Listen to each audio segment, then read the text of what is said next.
It was the most midweek of midweek baseball games ever, and Ole Miss won the game 18-3 in a victory over Jackson State. They have Missouri State coming in this weekend. Decent result. We'll talk about it coming up next.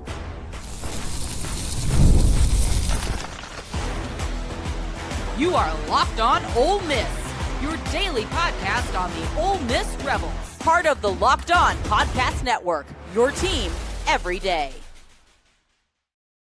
Welcome to the Locked On Ole Miss podcast, the most watched Ole Miss podcast out there. I am your host, Stephen Willis, a 10-year veteran member of the national media with Yahoo Sports and a former Ole Miss staff member in football.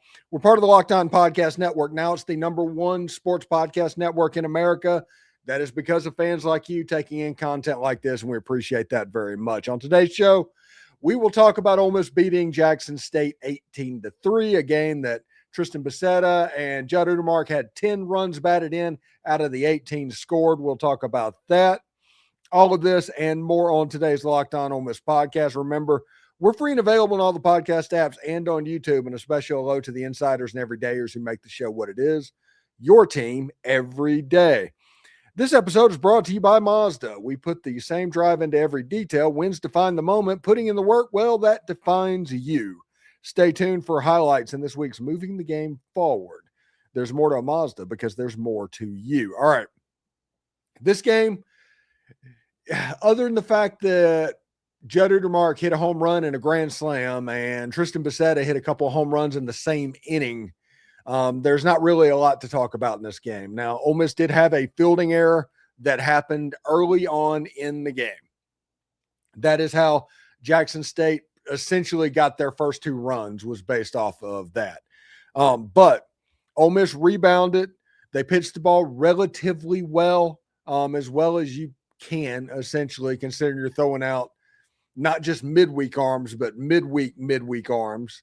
And Ole Miss powered at the plate. They drew a bunch of walks. Listen, when you look at the lineup, Dom Decker, he was 0 for 2, but he scored 2 runs because of 2 walks.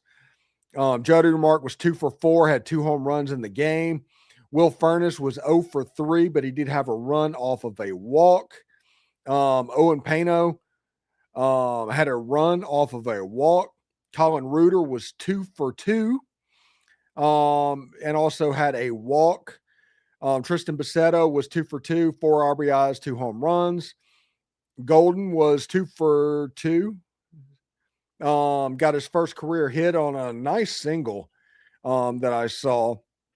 Daniel Pacello was 0 for 2 with a walk. Hayden Federico was 0 for 1 with a couple of walks. You get the idea. It didn't necessarily matter if you were swinging the sticks well because they were putting you on base. Ole Miss had 11 hits in the game. The game ended up, Ole Miss had 6 innings of at-bats, 18 outs, but Ole Miss had 11 hits. They walked 13 times, 24 base runners, and essentially 2/3 of a normal game. It was going to go the way it went. Ole Miss had 18 runs on 11 hits, had 1 error, and had 6 left on base. And Jackson State, 3 runs on 4 hits, 3 people left on base as well. The strike throwing kind of continued. Hayes, the starting pitcher, 30 strikes and 44 pitches. Hancock was more 50-50 with what went on. That was another run that they got. He walked 1 batter. The other, Hayes, walked 0, as so did Allen and Gibson. Strikeout numbers, Ole Miss only had 8, but they were able to control what was going on. This is a game that Ole Miss should have won, honestly, the way they won. This is the game that looked exactly how it was supposed to look. And we're going to talk in the second segment today a little bit more about the Missouri State game and what we want to see accomplished in that game without necessarily looking at the Missouri State players. This is a baseball game that ended up exactly like you hoped it would look, honestly. Judd Utermark right now has 32 home runs or something like that in his career. That's 16 shy of the school record. I mean, that is absolutely in reach, especially the way things are going right now. if he can avoid the strikeouts, if he can avoid the killer at bats whenever runners are on base, he is going to be an absolute weapon. I mean, he's hitting second in the lineup usually. He's stealing bases at 230, 240 pounds. He is a freakishly large, good athlete. And this season, everything seems to be coming together. As long as he can avoid chasing that slider outside, as long as he can avoid doing that, I expect him to have a Kemp Alderman type season for Ole Miss this year.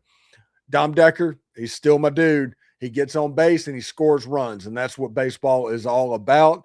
I like Tristen Bissetta, who unexpected power surge coming through. He hit a home run in this game. He went opposite field for about 400 plus feet. And then he hit a ball that got about 7 feet off the ground that cleared the right field wall. It had a 17% launch angle.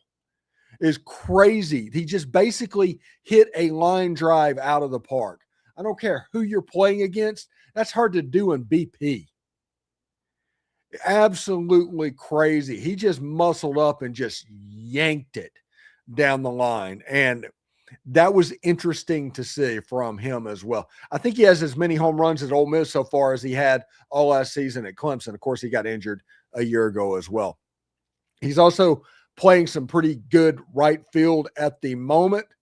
Ole Miss, once they got through the first inning and got everything cleaned up, they didn't walk people. Like I said, they had 1 walk over the course of the game and 4 hits. So Jackson State had 5 base runners plus an error. So that was a pretty good shape. That was what you wanted to see from Ole Miss. All right.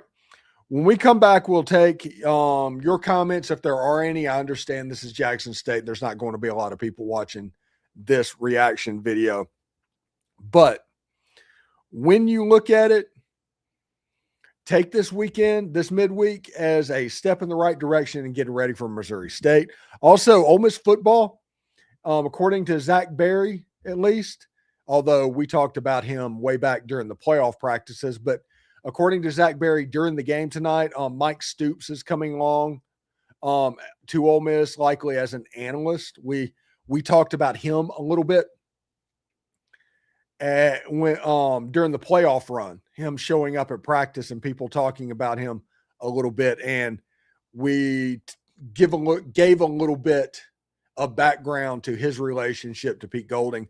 We will talk about that in the next segment as well. If there are no questions or whatever, we just have to vamp. We'll talk about Mike Stoops getting the analyst role at Ole Miss. But coming up next, we'll take your comments. Be sure and leave where you're commenting from if you comment so I can shout that out as well. We will have a good time. This is the Locked On Ole Miss podcast.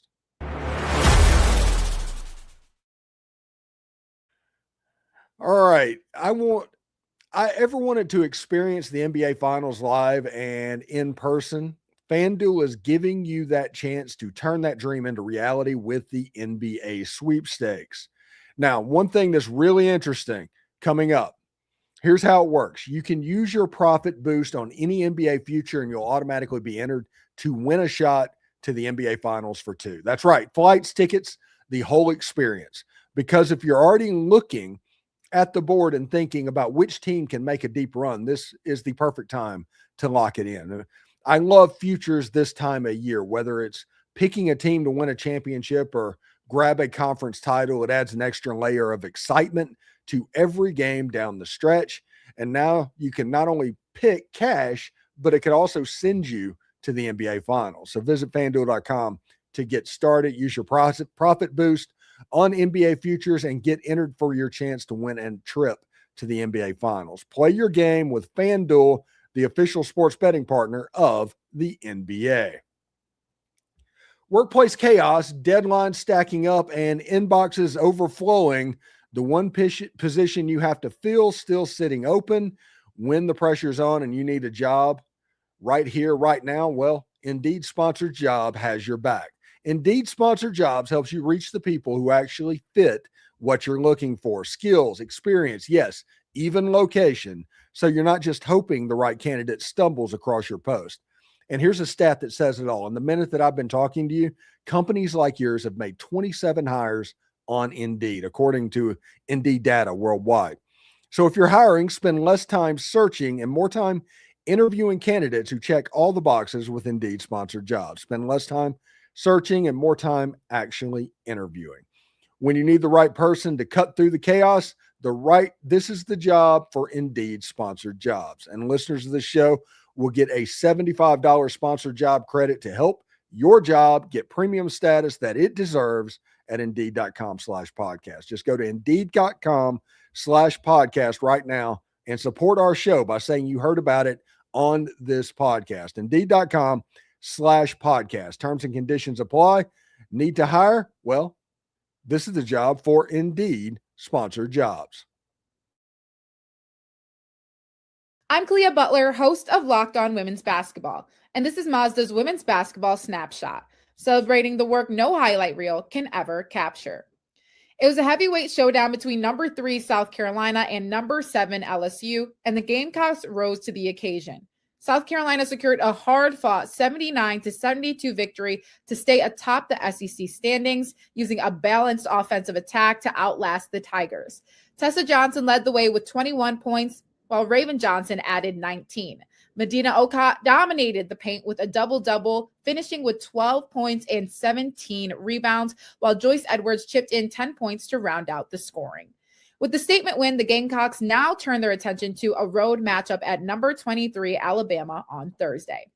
These moments are earned off the clock, those long before the lights ever come on. The sweat, the fakes, the doubt, the scrapes, and coming back for more every time. Mazda puts that same drive into every detail. Wins define the moment, putting in the work, that defines you. There's more to a Mazda because there's more to you.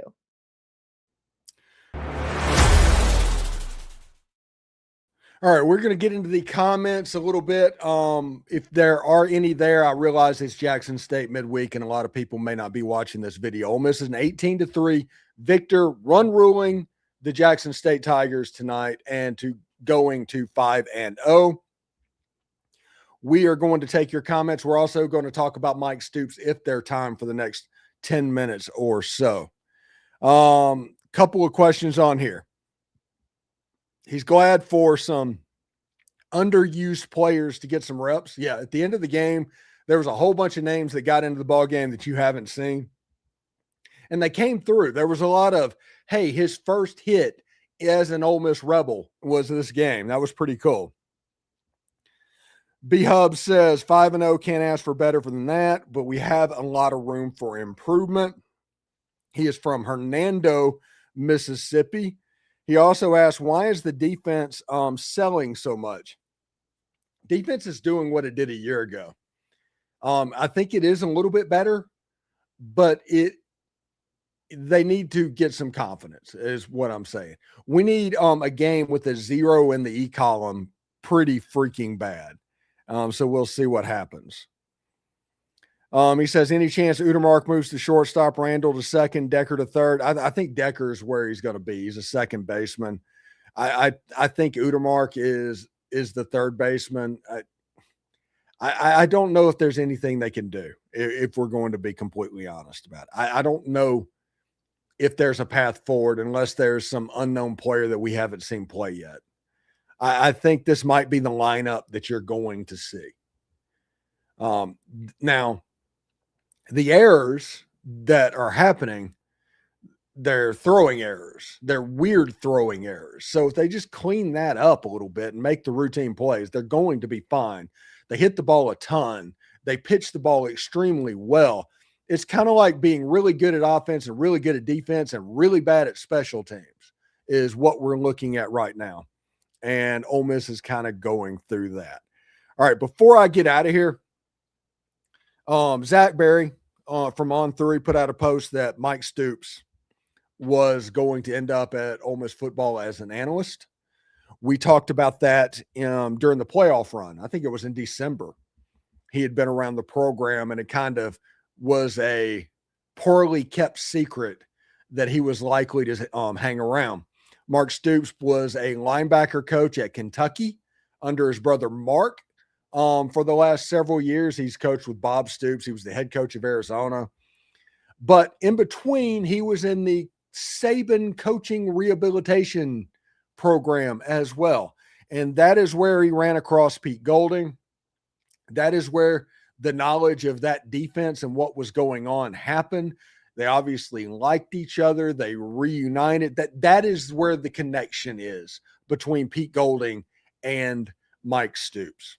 Mike Stoops is a linebacker coach. He's going to help the young guy that is there now because analysts can coach on the field now. They just can't go out on the road recruiting. So the linebackers are going to be in good shape. It's kind of like when Ole Miss had Zach Arnett back a couple of years ago. The linebackers were going to be just fine no matter what was going on because he had his hands on them. And this Ole Miss defense is going to be really similar because they'll get a Mike Stoops to go with a Randall Joyner and all of those in there. And the recruiting wise, you have the recruiting weapons going out into the field. So that is what is going on. I am curious to see where it ends up, but that is what happened. Mike Stoops coming on board as an analyst. You saw Delta State's head coach is going to come on as an assistant to the head coach, basically another type analyst type role. And the tight end coach has been named as well. Although he looks like Zach Blackerby to me. So it's pretty funny to look at. Anyway, I appreciate y'all coming in. Again, the Jackson State game that you win 18-3 is not going to have the biggest numbers in the world. I understand that, but I appreciate y'all stepping in. We'll be doing live shows after the Missouri State game, Friday, Saturday, and Sunday. And after the game on Tuesday night, we'll be live again. And it's weird. When we get through that Tuesday night game, it's 9 games through the season. It's like a 60-game regular season that you're about 20% through at that point. That's absolutely nuts to think about. So thanks again for tuning in today to the Locked On Ole Miss podcast. We're going to continue to talk about this baseball team and all of that all week. So make sure you subscribe and follow the show so you can get all of the latest episodes. We're on all of the social channels as well. So check that out. Never miss an episode. If you do that, the Everyday Club is built for you. Get Locked On Ole Miss ad-free, plus members-only Discord access, and more. Head to LockedOnOleMiss.supercast.com to join the club. For those of you on video, we're going to send you the first ever 24/7 National Locked On Podcast Network YouTube channel. On audio, make sure you check out a second listen with Locked On College Football. Hotty toddy, everybody. Let's get ready for a weekend series against the Missouri State Bears. Should be interesting. Take care, everybody.